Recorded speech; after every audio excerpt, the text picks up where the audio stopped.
ಪ್ರಪಂಚದ ವಿವಿಧೆಡೆಯಲ್ಲಿರುವ ಅನಿವಾಸಿ ಭಾರತೀಯರನ್ನ ಭಾರತದ ಅಭಿವೃದ್ಧಿಯ ಜೊತೆಗೆ ಜೋಡಿಸುವ ಮಹತ್ವದ ಕೊಂಡಿಯಂತ ಬಿಂಬಿಸಲಾಗಿರುವ ಭಾರತೀಯ ಪ್ರವಾಸಿ ದಿವಸ್ ಇವತ್ತಿನಿಂದ ಆರಂಭವಾಗಲಿದೆ. ಸಿಲಿಕಾನ್ ಸಿಟಿ ಬೆಂಗಳೂರಿನಲ್ಲಿ ಮೊದಲ ಬಾರಿಗೆ ಭಾರತೀಯ ಪ್ರವಾಸಿ ದಿವಸ್ ಸಮ್ಮೇಳನಕ್ಕೆ ಚಾಲನೆ ಸಿಗಲಿದೆ.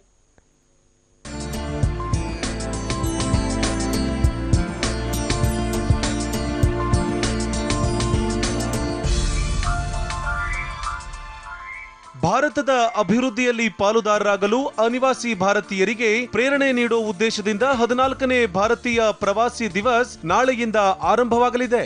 ಇದೇ ಮೊದಲ ಬಾರಿಗೆ ಬೆಂಗಳೂರಿನಲ್ಲಿ 3 ದಿನಗಳ ಪ್ರವಾಸಿ ದಿವಸ್ ಅನಾವರಣಗೊಳ್ಳಲಿದೆ. ಕರ್ನಾಟಕ ರಾಜ್ಯ ಈ ಸಮ್ಮೇಳನದ ಪಾಲುದಾರ ರಾಜ್ಯವಾಗಿ ಆತಿಥ್ಯ ವಹಿಸಿದ್ದು, ದೇಶದ ಅಭಿವೃದ್ಧಿ ಅವಕಾಶಗಳ ಜೊತೆಗೆ ರಾಜ್ಯದಲ್ಲೂ ಹೂಡಿಕೆಗೆ ಅವಕಾಶ ಪರಿಚಯಿಸೋದು ಈ ಸಮ್ಮೇಳನದ ವಿಶೇಷವಾಗಿದೆ.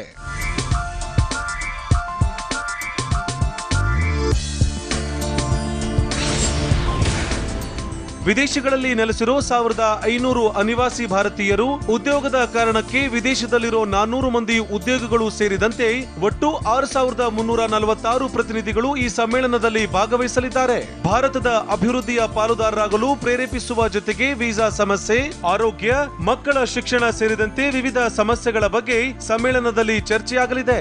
ದೇಶ ವಿದೇಶಗಳ 200 ಗಣ್ಯರು ಅತಿಥಿಗಳಾಗಿ ಈ ಸಮ್ಮೇಳನದಲ್ಲಿ ಪಾಲ್ಗೊಳ್ಳಲಿದ್ದಾರೆ.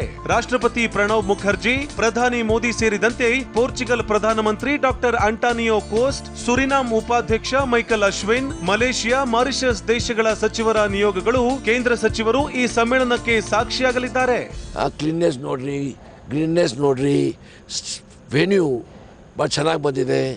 ಸೊ ಯಾವುದೂ ಥರದಿಂದ ಮೈನ್ಯೂಟ್ ಡೀಟೇಲ್ಸ್ ನೋಡ್ಕೊಂಡು ಕೆಲಸ ಮಾಡಿದ್ದೇವೆ. ನಮ್ಮ ಯುವಕರಿಗೆ ಭಾಳ ಉಜ್ವಲವಾದ ಭವಿಷ್ಯ ಇದೆ, ಗೊತ್ತಲ್ಲ, ಎಸ್ಪೆಷಲಿ ಭಾರತದ ಯುವಕರಿಗೆ, ಕರ್ನಾಟಕದ ಯುವಕರಿಗೆ. ಹಾಗಾಗಿ ಅದಕ್ಕೊಂದು ಮಾರ್ಗದರ್ಶನ ಬೇಕು. ಅವ್ರಿಗೂ ಸಹ ನಮ್ಮ ಸಂಸ್ಕೃತಿಗಳ, ಕಲೆಗಳ ಪರಿಚಯ ಆಗಬೇಕು.